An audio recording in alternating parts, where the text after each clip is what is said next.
பொறுப்பிலே கிடந்து தங்கள் புகையிலே கிடந்து தங்கள் இருப்பிலே இருந்து வைகை ஏற்றிலே தவழ்ந்த பேரின் நெருப்பிலே நின்று கற்றோர் நினைவிலே நடந்து ஓர் என மறுப்பிலே பயின்ற பாவை மருந்திலே வாடுகின்றால் என வெள்ளிவாரத்தின் இலக்கிய தமிழ் பாடலை மேற்கொள் காற்றி என் தாயே தமிழே உன்னை வணங்கி என் உரையை ஆரம்பிக்கின்றேன். இதோ உங்களுக்கு இப்பதான் ஆரம்பம்.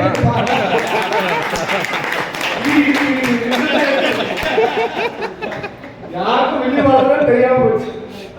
தஞ்சை மண்ணிலே மலர்ந்த எங்க தவப்புதல்வா, தஞ்சை மண்ணிலே வளர்ந்த எங்க தவப்புதல்வா, கடற்பரப்பு எவ்வளவு பெரியதோ அவ்வளவு பெரிய அளவுடையது உன்னிடத்தில் உள்ள பொறுமை. லட்சுமி, நீ நிதானத்தின் பிறப்பிடம், உன் இடங்களில் எமக்கு கிடைப்பது பெரும் வளம். தொழிலாளர் அவரவன் திறமைக்கேற்ப வேலைகளில் பிரித்துக் கொடுக்கும் ஆற்றல் உனக்கு உண்டு. அதற்கேற்றாற்போல் அவரவரை பிரித்து நேர்வதற்கு கில்லாடி. நான் என்கின்ற எண்ணத்தினை கண்டதில்லை நீ ஒரு நாள் உன்னிடத்தில், நான் என்கின்ற எண்ணத்தினை கண்டதில்லை ஒரு நாள் உன்னிடத்தில். சுய ஒழுக்கம் மேலோக்கி இருந்தவரே, பெயிலடிக்கிற அலறக்குரல் கண்ட்ரோலில் இருந்து கேட்ட மாத்திரத்தில் எம்மை கான்டாக்ட் செய்து அழைப்பு கொடுத்து கைடன்ஸ் செய்வாய் அழகாக. தேகம் என்னவோ வெளியிருந்தான், கையை தக்க வளர்த்திருக்கிறது. தேகம் என்னவோ வெளியிருந்தான் உனக்கு, ஆனால் நடையின் வேகம் என்னவோ வந்தே பாரத்தான். வெள்ளை துணியில் தலையை கட்டியபடி வளவருகின் தண்டவாளத்தில் தூர பார்வை கொண்ட நானோ ஓட்டம் எடுப்பேன் உண்மை கண்ட மாத்திரத்தில்.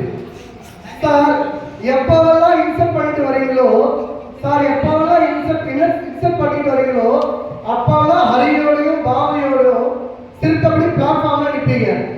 ஆனா எனக்கு என்னன்னா, அது என்ன காலேஜோட நேரமா பார்த்து பிளாட்ஃபார்ம் பண்ணி கேட்க வேண்டிய அவசியம் இல்லை.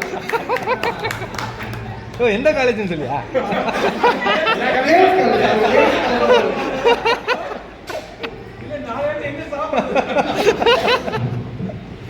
சார் இனி நீங்க வேலை வாங்கும் விதத்திற்குள் போகலாம். சார் காலையில் பணியின் போது சுமார் 19க்கு உன்னிடத்துக்கு அழைப்பு வரும். ஹோஸ்பிட்டலில் இருக்கும் எனக்கு பூவின் இதழ் போல அடக்கமாக கேட்பார், சஞ்சீவி எங்க இருக்கீங்க? நான் சொல்றேன் ஹோம் என்று. அப்படின்னா வர வழியில பீரை உத்தம் பாயிண்ட் கிட்ட நிக்கிறார். நீங்க பொறுமையா என்ன வேலை செய்றீங்களோ அதை செஞ்சுட்டு வரும்போது அவன் பார்த்தீங்கன்னா போதும். அந்த மனுஷன் 4 நிமிஷம் கிடைச்சாலே 4 ஸ்லீப்பர் தள்ளாரு. நம்ம போய் நின்னா அது எப்படி மணி 2 ஆயிடும். சரி சுமார் 2 மணி நேரம், சரி அதுதான் போச்சுன்னா சுமார் 2 மணி நேரம் கழித்து அங்கு செல்லும் பொழுது ஐயா தயாராக இருப்பார். சஞ்சீவி டீ சாப்பிட போலாமான்னு. சரி டீ தானே நினைச்சா, டீ குடிக்கிற இடம் ஆபீஸ்ல இருந்து சுமார் 400 மீட்டர் தூரம் இருக்கும். இங்கிருந்து தர இழுத்துன்னு போய் நடு உச்சி வெயில்ல வாங்கி கொடுப்பீங்க பாருங்க. அதனை வார்த்தைகளா வர்ணிக்க முடியுமா? தேநீர் சுவை அல்ல, எந்த காலையின் வலியுது. முடியலையா? சரி காலை வேலைதான் கடுப்பா போச்சுதுன்னா, சரி காலை வேலைதான் கடுப்பா போச்சுதுன்னா மதிய வேலைக்கு வரலான்னு 11 மணிக்கு வந்ததும், தேங்க்ஸ்பா நானும் ஒரு ஸ்பீக்கர்ல கிட்ட வந்து நீ பண்ணது. சரி மதிய வேலைக்கு வரலாம் சார். 11 மணிக்கு வந்ததும் சாப்பாட்டுக்கு முன்னாடியே சொல்லுவார் இதை முடிச்சுக்கலான்னு. சாப்பாடு முடிஞ்சது சொல்லுவார் 5 மணிக்குள்ள அதை முடிச்சுக்கலான்னு சொல்லிட்டு 6 மணிக்கு நீங்க தாமர வண்டியில ஏறும்போது போன்ல சொல்லுவீங்க திருசுரத்துல அதை ஒண்ணு மட்டும் பார்த்துட்டு வந்துருங்க.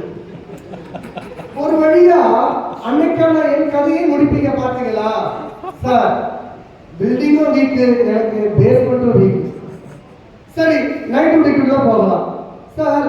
நைட் டியூட்டின்னு ஒன்று வரும். சுமார் இரவு 10:40க்கு போன் பண்ணுவார். பேசுவார் பாருங்க.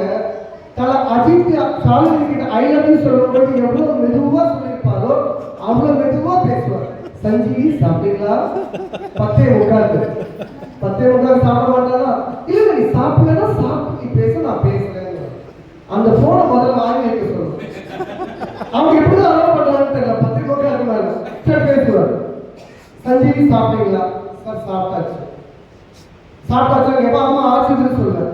இந்த பவர் ஒண்ணு அந்த ரிலே மூவ்மெண்ட் ஆரம்பிப்பார் பாருங்க. ஃபேஸ்புக்ல பத்திரமா வீடியோ பார்த்துட்டு இருக்கிற என் ஆளோட ஃபேஸே மாறி ஜல்லிக்கட்டு காலம் போல சீறி நிற்பார். இதெல்லாம் அவர்கிட்ட சொல்ல முடியுமா? சொல்ல முடியாது. எல்லாமே இன்சார்ஜ் வாங்கிக்கணும்.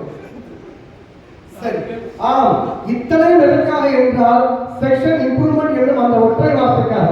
இப்ப கரெக்டா சொல்லலாம்.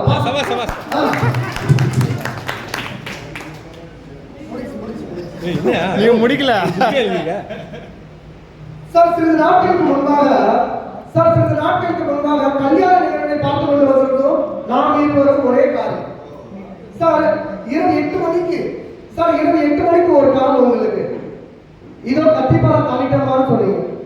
இரவு 9 மணிக்கு மறுபடியும் ஒரு கால் இதோ பல்லாவரத்தை தாண்டிட்டோமான்னு ஒரு கால் சார். உங்களை உன்னிப்பாக கவனித்திருந்தால் உங்களுடையவர் சார். உங்களை உன்னிப்பாக கவனித்துக் கொண்டிருந்தால் உங்களுடையவர் சார். நானும் உங்க கூட தான் பயணம் பண்ணேன். என்கிட்டயும் போன் இருக்கு. வீட்டுல இருந்து ஒரு மிஸ் கால் கூட. அது என்ன ஒரு அநியாயம் பாத்தீங்களா? அது எப்படி வரும்? சரி, நான் கூட ஏதோ நெட்வொர்க் இஷ்யூ நினைச்சிட்டு வீட்டுக்குள்ள போய் ஒரு 10:30 மணிக்கு வெளியில அழைப்பு பத்தாலே அழுத்தினேன் 2 முறை. அழைப்பு பத்தாலே அழுத்தினேன் 2 முறை. வீட்டில இருந்து 3D எஃபெக்ட்ல சவுண்ட் வந்தது. எனக்கு தெரியாது, நீங்க தான் வந்திருக்கீங்க, வெயிட் பண்ணுங்க வர. அவ்வளவுதான். சோ ஒரு அநியாயத்தை பார்க்கிறோம். அவர்களுக்கு இருவருக்குமான ஒரு அநியாயம். உனக்கு வாட்சது அவ்வளவுதான்ப்பா. தான் சார்ந்த அலுவலகத்துக்கு பெருமை சேர்த்து இறுதி வரை. ஓ நிதானமானவரே, இனி வரும் காலங்கள் உங்களுக்கு நிதானமாகவும் மகிழ்ச்சியாகவும் நோய் ஒன்று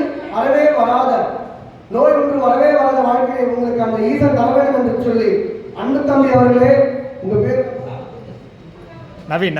அன்பு தம்பி நவீன் அவர்களே, உங்களுக்கு ஒரு அன்பான வேண்டுகோள். தாய்ப்பால் என்று நஞ்சானதாக ஒரு வரலாறு இல்லை.